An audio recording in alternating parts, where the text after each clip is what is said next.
The fact is, we had 4 dead Americans. Was it because of a protest, or was it because of guys out for a walk one night who decided they'd go kill some Americans? What difference at this point does it make? That was former Secretary of State Hillary Clinton making that infamous comment about the 2012 attack in Benghazi, Libya, that left 4 Americans dead. Her comments back then sparked outrage. And tonight, she's once again upsetting a Benghazi survivor. This time, after she weighed in on a story that President Trump would consider sending one of President Obama's former ambassadors to Russia for questioning. Hillary Clinton tweeted, "Ambassador McFaul is a patriot who has spent his career standing up for America. To see the White House even hesitate to defend a diplomat is deeply troubling." Her tweet met with outrage from one of the security contractors who saved lives during the Benghazi attack. He says, "Are you effing kidding me, Hillary Clinton? You left Ambassador Stevens and us to die in Benghazi, then spewed lie after lie to the family members of my dead teammates and to the world to cover it up. And now you have the nerve to talk about defending diplomats? You are disgusting!" Exclamation point. Chris Tanto-Paronto joins us right now for an exclusive story. Good to have you here, Chris. Yeah, that didn't sit so well with you, did it?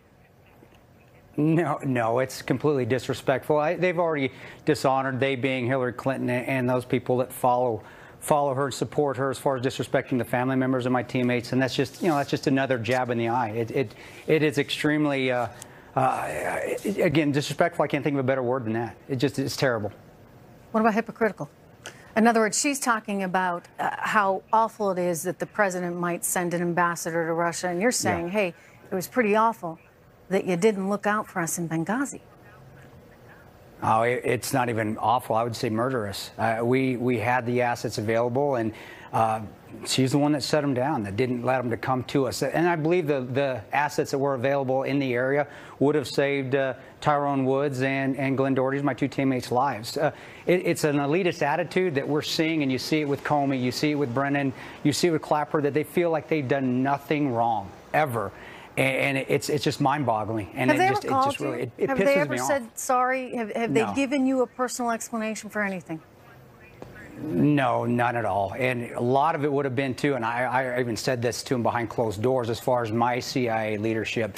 If you would have just apologized to us, I'd have gone away. I'd have kept deploying. This never would have gone on, but you couldn't even have just apologized for your failures. And again, it's that attitude, like Hillary Clinton's, that is just disgusting people, and that's why we're supporting Donald Trump. That's why people want a non-politician in the White House. When you think about how he's approaching international situations, and don't forget, he's taken a lot of heat for his comments there in Helsinki. How is it that you feel he's very different than anything else you've seen before? I mean, you say you support him, and yet there are many members of the military even who are very frustrated that he didn't jump to defend his own people, his own intelligence people. How do you reconcile all that right now? You know, when you're the intelligence community and you got guys like Brennan in there, you got guys like Clapper that are spying on a presidential candidate, they're spying on an American. They even tried to justify the story of it being a video of our attack. They didn't support us. We were all fired. I don't see how I can be mad at real Donald Trump. I can't be mad at Donald Trump for the agency that didn't even stand by us when we saved their people's lives. So it's one of those things where I think he's calling it how it is. He's being a real person. He's not being politically correct. I don't want somebody politically correct. I want somebody that's going to say the truth in there and not continually lie. And that's what I saw in the past administration. That's what I saw with Hillary Clinton. And then again, of course, that night when we came back, it was lie after lie after lie, which caused us to come forward and tell the truth. Yeah, no, you got a lot of lies fed to you, and I can't imagine how that feels, knowing what you risked, knowing that, you know, some dear friends of you will never be here again because of mistakes our government made. And again, these were mistakes that, you know, frankly, could have been handled far more easily. And they could have been avoided. And to be honest, hey, guys die during war. It's war. That's how it happens. In war, people die. It's don't try to cover up what took place because of your political ambitions. And that's what makes us upset. That's what makes me upset and continually makes me upset with Hillary Clinton and people that were around her at that point in time. Well, You definitely made that clear on Twitter today anyway, sir. It's good to have you here. Thank you for joining us tonight, Chris. Thank you very much. God bless you.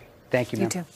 Joining us right now, Matt Schlapp, chairman of CPAC and the American Conservative Union, Chris Stirewalt, Fox News political editor, and Jessica Tarlov, author of America in the Age of Trump and a Fox News contributor. It's so good to have all of you here. Thanks, Trish. Wow, my goodness. Chris, it's been quite a week. You're in line. Quite a week. You know, when you look back over the course of events, beginning on Monday, of course, with that press conference in Helsinki, and then fast forwarding 24 hours later, basically, to the president basically saying, I misspoke. And now, of course, he's inviting Vladimir Putin here to the States. Do you think he's going to be able to push forward onto something new and something different next week? Or how much is the media going to get entrenched in the story that they're running with right now? Well, Michael Cohen helped him out a little bit today. Yeah, we're going to get to that, but yeah, I heard it. Yeah, on that one, so that'll be a little bit of a palate cleanser. No, a story like this is like when a python eats a rabbit. You can see it moving through the system as it goes along, and that'll be the way this is. And it'll also depend a great deal on how the administration can finally stop correcting the record. They've got to get to a place. They got to figure out what they're talking about. They got to stop there and no more. And they got to pick a spot and stick to it. But I guess one of my questions would be, Matt, can you really do that when you have a politician, as Chris just told us, who's really not that politically correct and not always thinking, say, politically, but saying more what he feels in a given moment? You know, it's an unscripted presidency. It's spontaneous. You know, it's kind of like interviews where they say, tell me the first thing that's on your mind when I say something. And the president reacts very honestly constantly. And I do agree with Chris. I do think we'll get past this story. And the real question with Russia is the policy. Look at all the fireworks and the histrionics that were covered this week. It's the policy that undergirds it. And this is a very tough on Putin policy. It's 2 or 3 times tougher than Obama ever dreamed his policy of being. And I think what they have to do is continue to demonstrate to the American people that although the president wants to get along with Putin and try to come to a rough accommodation with him, they realize that he's a bad guy and that he's done terrible things and that they'll be wary. And then on questions like Syria and Ukraine, we're ready to do what needs to be done. Let me turn to Jessica for a moment and ask about Michael Cohen. So now we have learned that Michael Cohen apparently taped one of his conversations in which he talked about paying off the president, who was then running for office, talked about paying off a woman who worked for Playboy that he had a relationship with. That's one thing. I guess I would just ask what you know, maybe this feeds the sort of image of the kind of image that people are trying to put out there for the president, but it's not necessarily, Jessica, as though that in and of itself is illegal. I mean, unless you're using campaign funds. So I guess that's the question. Well, that'll be the question that we'll see how this, you know, what plays out from there. When you say, you know, how does this affect the image? It doesn't affect the image of the president, because after everyone heard the Access Hollywood tape, that was done and dusted. You know who this man is. And then you went to the polls on November 8th and you either said it's all right to vote for someone like this or it's not. And I'm voting for Hillary or whoever, Lieberman, Jill Stein, I don't know. So that's already been, yeah, the Russian plant. So that decision's already been made. It'll be interesting to see if campaign funds were used for this. I happen to think, though, and Nate Silver made this point this afternoon on Twitter, that, you know, it seemed like there was some juice being added to the Russia thread line, and now the Playboy model issue is back in the running here, which is actually a distraction from what's going on here. I mean, it matters if it's campaign funds, but if you have 12 more indictments out of the Mueller probe, for instance, and we're having a conversation about what the president did standing up there next to President Putin and capitulating to him in the most public forum possible, now we're talking about Karen McDougal. Right. But, you know, you think about, Chris, this ongoing investigation. I hope it gets wrapped up soon. Don't you think it's important for the sake of our country that we come to some kind of conclusion here, whatever that may be? We need to know whether there was any collusion or not, because as long as there's this threat of this investigation going on, well, you have the mainstream media and the left coming up with all kinds of crazy storylines that they're going to continue as they concoct what maybe they think might have happened. Well, we should remember here that the collusion stuff is not what we're talking about with Cohen. Right. This is corruption stuff. This is an investigation into corruption and malfeasance. And the issue here isn't about collusion. The issue here, the material question, and this is if we don't know who leaked this. We don't know whether this came from the Cohen camp, if this came from the Trump camp, or this came from somebody else. But the whole point here is, as Jessica alluded to, did anybody use money, did anybody use a slush fund secretly to try to shape the outcome of an election, to pay somebody off, to keep a damaging story out of the press or do something like that? That's a crime. You're not allowed to do that. Now, look, it doesn't mean that that's a presidency-ending crime if that happened to be the case, but that's a different matter, and that's not about collusion. Okay, but Matt, it's a foretaste from Cohen what he might eventually. I think it's a warning shot. But don't we know that didn't he not actually pay her any money? That's just what Rudy Giuliani says today. Check with him tomorrow. So I think that there's a more serious question here. When the special counsel pitched this raid of the president's lawyer's office, and they were able to glean through all of these materials, a lot of people had serious concerns with that. Now, there are some narrow cases where that could be questions in Americans' minds who believe that there should be some fairness and some real strong guardrails between somebody who's being investigated and the lawyer that they have used in the past that's also part of that investigation. So there's very serious questions about this. We do not know where the leak is coming from, but I will have to tell you, I think it's a very serious question about what they know and what we're going to find out. Yeah, perhaps, though, in the president's favor, we're not talking about the collusion issue anyway, at least at this moment in time. Anyway, good to see you all. Thank you so much. Thanks. Still to come, everyone, new developments in Kim Jong-un's promise to President Trump that he'd start the process of returning the remains of American soldiers lost during the Korean War, and why the NFL is now taking a knee on their own national anthem policy. Governor Mike Huckabee, he's here. He's next. Meeting that we know nothing about, that the Pentagon knows nothing about, that the Russia experts know nothing about, that the State Department officials who've devoted their careers to this know nothing about. This is the big concern, not what happened at the press conference. Everyone's moved past that. You know, Trump betrayed the country. He humiliated himself. Not everyone. Not everyone's moved past that. If you listen to some Democrats, but the point is that we really need to know if there were agreements and concessions made. We know now that there is news that the president has agreed to an agreement for Syria that Netanyahu and Putin came to. It's very complicated, involving who will control which troop movements by Iran and everything else. But basically, that's all we know.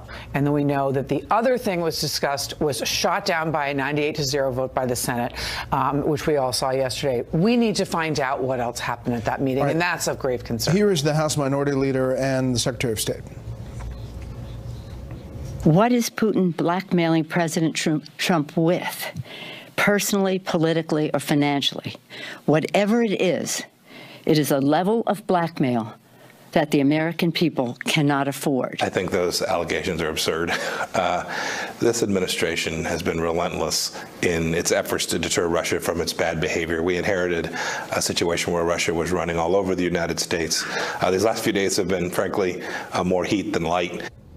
The president tweeting earlier this afternoon, I got severely criticized by the fake news media for being too nice to President Putin. In the old days, they would call it diplomacy. If I was loud and vicious, I would have been criticized for being too tough. Remember when they said I was too tough with Chairman Kim? Hypocrites. Byron. Well, the Pelosi stuff is just resistance fantasizing. I think that's pretty clear because of these hard policies that Mark was talking about.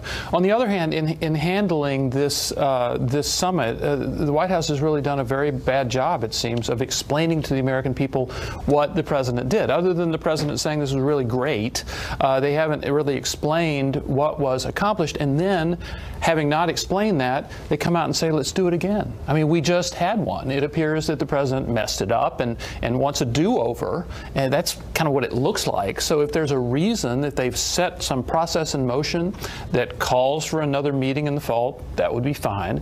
But we've seen a White House that has simply not explained the substantive stuff that went on at the summit. Now, speaking of summits, the forum out in Aspen, Dan Coates, the Director of National Intelligence, talking about the cyber threat specifically. Take a listen. I'm concerned about a cyber 9/11. Let's say you shut down Wall Street for a week. What does that do to world markets and people's investments? What about an attack on the electric grid in New England in January? There are people out there playing this game of chess with us in ways that want to take us down, and we have to be better than they. Now, Russia, Mark, is clearly one of them, but so is China, and so is Iran. And North Korea as well. I mean, they spend millions and millions of dollars trying to infiltrate us. They brought down Sony Studios practically.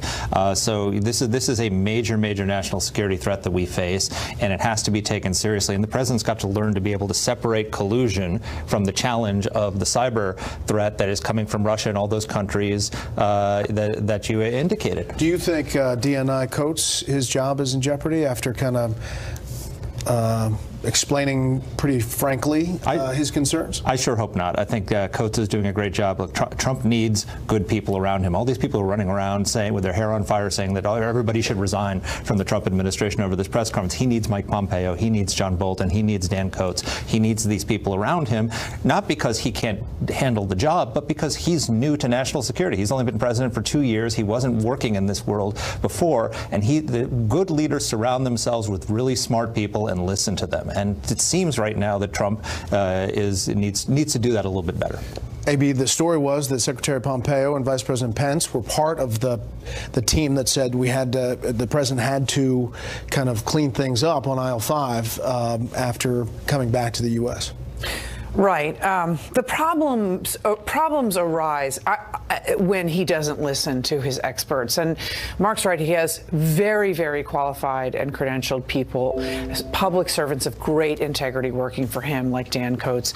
And when they come, they're often not listened to. They're often not consulted. Dan Coates did not know he was going to have these people, Sergei Kislyak, the Russian ambassador, and others in the Oval Office last spring. He did not know that Putin was going to be welcome at the White House this fall. Dan Coates was hung out to dry on the world stage by the president on Monday. And this is what happens, is the president, as he's grown into this job, has decided he doesn't always need to consult with them. And so we are also told that it was more what he saw on television than the words of Vice President Mike Pence and Secretary of State Mike Pompeo about turning this around that really made him come out with a clarification in an attempt to turn it around. Has he turned it around?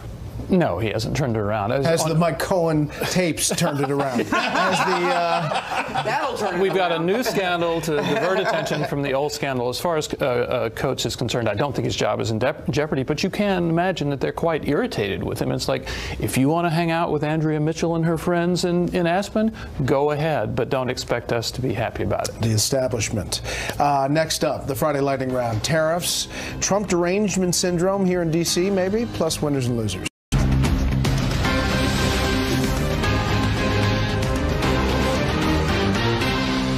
I raised 50, and they matched us. I said, you don't match us. You can't match us, because otherwise we're always going to be behind the eight ball. Would you ever get to 500, though? I'm ready to go to 500. Look, I'm not doing this for 20%? politics. I'm doing this to do the right thing for our country. Recently, U.S. officials made a lot of ridiculous remarks calling black white. They need to placate the people affected by the trade war. Trade war. Looks like we're heading that way. If it continues, we're back with the panel. We'll start there. Mark, $500 billion? I mean, that's a big number. That is a big number. He said today that he'd be willing to put tariffs on every single Chinese product. Look, the American economy is booming thanks to Trump. He's passed historic tax cuts. The regulatory rollback has been incredible. And so now we've got record unemployment levels at lows, black unemployment low, Hispanic unemployment low. All of that is put in jeopardy by a trade war. And the Chinese in particular are very smart about how they're going to retaliate on this, because what they're doing is they're targeting the Trump voters. They're going after, for example, soybeans. There are 18 states that produce 96% of American soybeans, and all but 2 of them voted for Donald Trump. So these are the states that the Republicans have to win if they're going to take back the Senate. Missouri, Indiana, North Dakota, Heidi Heitkamp. These senators a trade war is good for them because they can separate themselves from Trump and justify their separation from Donald Trump. Quickly, is there support for this at all on Capitol Hill? No. The political,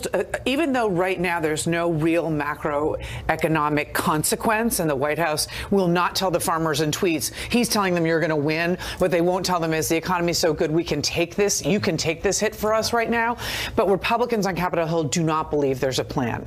There's no long game here, that we're going to continue to face retaliation, and the political window is changing. It's closing. I mean, 4 to 6 weeks from now, they're basically going to say to the president, okay, it didn't work, and we're really taking the hit at home. But they have to wait through the summer for him to keep talking, and they do not believe there's a plan. Quickly. I think the question is, if he keeps talking about things like $500 billion, the only question is, when does Capitol Hill actually get involved? Because unlike foreign policy in Russia, where he has an exclusive constitutional authority to do what he's doing, Congress has a role in this. And to sit back and let a $500 billion tariff go into effect, not going to happen. They're not going to do that. All right, there's plenty of examples of what's called Trump derangement syndrome. I just wanted to play this bite from the late Dr. Charles Krauthammer. They may not be personally deranged by his presence, but they have a base that has not recovered from the election, and they insist that anybody who represents them and does not want to face a primary fight or have a demonstration outside their house on a weekend will oppose what Trump is doing. We missed that daily diagnosis. Let's do the winners and losers. Our winner first, then loser. No, for me, the winner is the Russia hawks, because the drubbing that Donald Trump has taken because of that Putin press conference has further boxed him into this tough Russia policy. It makes him a lot harder if he gives anything away to Vladimir Putin. Loser? Loser is Bruce Willis, who announced this week against all that is holy and sacred that Die Hard is not a Christmas movie. Oh, boo. Winner and loser, AB? My winner is Vladimir Putin. Enough said. He had the best week, I think, of his career. And my loser is Dan Coates. And there actually is chatter about whether or not he will be fired, even though many Americans were wondering on Monday night if he would resign. I just think it's appalling. I hope that he gets to keep his job. Winner and loser, Byron. My winner is a family in Mount Dora, Florida. Had kind of a drab home. They decided to repaint it as an exact replica of Vincent van Gogh's Starry Night. Gosh. The city did not like it, fined them $10,000, told them to change it. Is the city the loser? They went to court. Yeah, they are. They went to court and won, arguing that this had violated their First Amendment rights. So paint away, although maybe not next door to me. Loser is the British. They blew a chance to be in the World Cup finals. They are twisting themselves into a pretzel over Brexit, and they have lost their heads over Donald Trump. They are a complete mess, and things do not look like they're going to improve anytime soon. I usually don't do winners and losers. However, the winner this week is the man we just saw, Dr. Charles Krauthammer, our late colleague and friend, because we talked about his book a lot on this show. Take a listen. Charles Krauthammer, who has a book out you may have heard of. Charles has now officially sold 1 million copies of his best-selling book, Things That Matter. I will sign you a copy. Exactly. As you did for me. Mine is still available. Oh, there we go. I knew we had to get it in. I do think that Things That Matter is going to stay on the New York Times bestseller list for a good while longer. AB, you were correct. Things That Matter, #1, combined print and ebook, and #1 in paperback bestsellers this week. Hear, hear. Hear, hear. Awesome. Great. That's awesome. When we come back, notable quotables. It's Russia. The warning lights are blinking red again. Whoops, they just turned off the light. That must be the intelligence agencies. I have President Putin. He just said it's not Russia. You smile. Let me finish. I don't see any reason why it would be. Tisk, tisk, tisk. What the hell is the guy doing? Yesterday was a day of infamy. Putin is a bald-faced liar. He lies like a mattress salesman on a quota. Clearly, the Russians tried to interfere in our elections. In a key sentence in my remarks, I said the word would instead of wouldn't. Sort of a double negative. It probably clarifies things pretty good. The White House has announced on Twitter that Vladimir Putin is coming to the White House in the fall. Say that again? That's going to be special.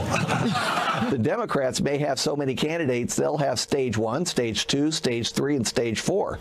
Probably the best they can hope for is a 3-ring circus. I dream about Biden. Abolish ICE is just a ridiculous concept. It would be lawless. I desperately hope that we get off of this tariff kick. I always felt that baseball is a game of life. You got to eliminate highs and lows and just, you know, you fall down, you get up, and you keep moving. That was seriously 1 week.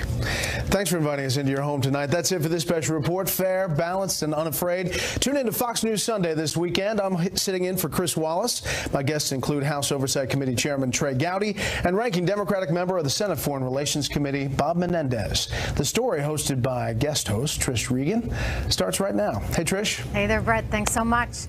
We begin, everyone, with a Fox News alert. 17 people are dead after a tourist boat overturns in Missouri, with the horrifying final moments all caught on camera. Oh my gosh, oh my gosh, oh my gosh. Oh no. Oh no, this is really... Oh no. Oh no, somebody needs to help them. No kidding, no. Yeah, look at that. They should have never came out here with them things. No. They're gonna run out of gas out there doing that. Hey, that duck, I don't think he's gonna make it back. Oh gosh, he's going under, he's up. No. These poor people. We got more marine crew. Anybody that can read me? I need a rope on the bow, one on the other side. Remember that sank, and everybody on board here is trying to get them out of the water. The victims ranging in age from 70 to a 1-year-old infant. And we're just learning a horrific detail tonight that 9 of those 17 victims, they're all from the same family. Good evening, everyone. I am Trish Regan, in tonight for Martha McCullum, and this is the story. The boat went down in Table Rock Lake near Branson, Missouri. Witnesses say a strong summer storm, quote, came out of nowhere, sparking high winds and monstrous waves. The boat quickly began to take on water and couldn't make it back to land. Mike Tobin is live in Branson, Missouri, with the latest on the investigation just getting underway tonight. Hi, Mike.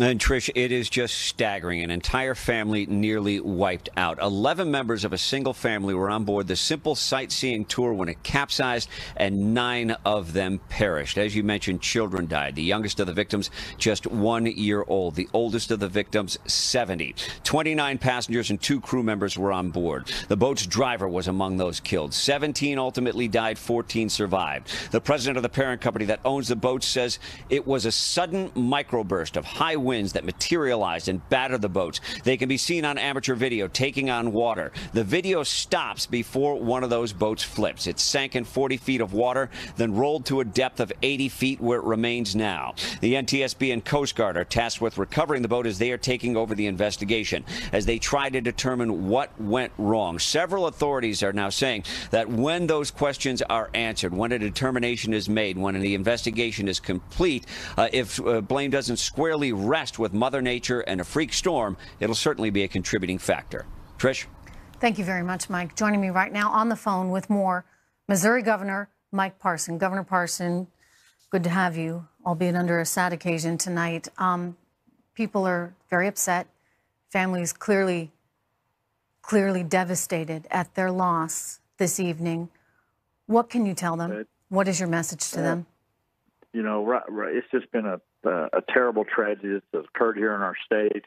And right now, you know, our thoughts just go out to the families of the victims and all the rescue efforts that have been done now, almost going on 24 hours, the people that's involved in this. And, you know, there's not a lot you can say when something this tragedy happens, other than just your hearts have to go out, your prayers have to go out for the survivors plus the families of the victims. It's just, it was a tragic day for us here today, and I'm just real thankful for the ones that were saved, that people come out, that everyday people come out and turn in to be heroes, because they actually pulled people out of the water last night when this was occurring. And I had the opportunity to go to the hospital today and visit with the family member, one of the 11 that survived, her and her nephew is 13 years old, and it was just a heart-wrenching time, to talk to them and try to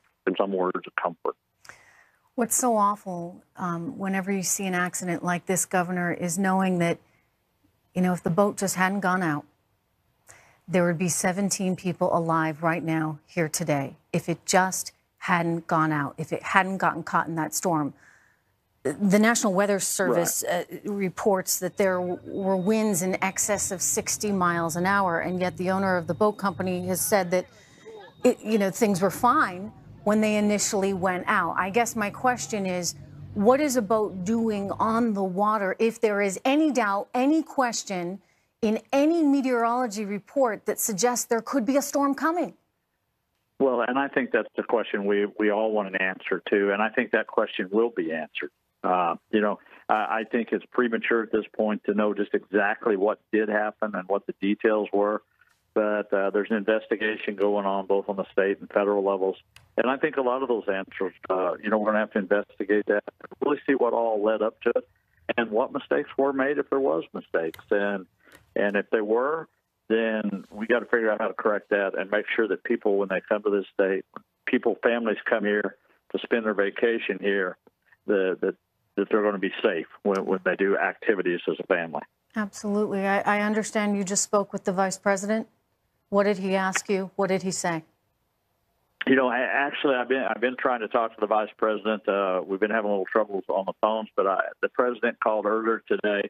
Had a conversation with him, a lengthy conversation, and he basically said whatever we needed that he would help with, and offered that I could call and ask for that. And the other thing is he was just deeply concerned for the people that were involved here, and just generally his heart was hurting too, like all of ours are here in the state. Anytime you lose that many people, like I said, on a family outing, and it's hard to imagine 9 people of 11 in one family. It's just something we're all dealing with here. But we'll have to deal with it. And I think right now it's so important for people and these families, and it involved 6 states before it was all over, that friends and family members and people go to them and understand and be by their sides in this time of sorrow and trouble. Yeah. No, they need it, every single one of them right now.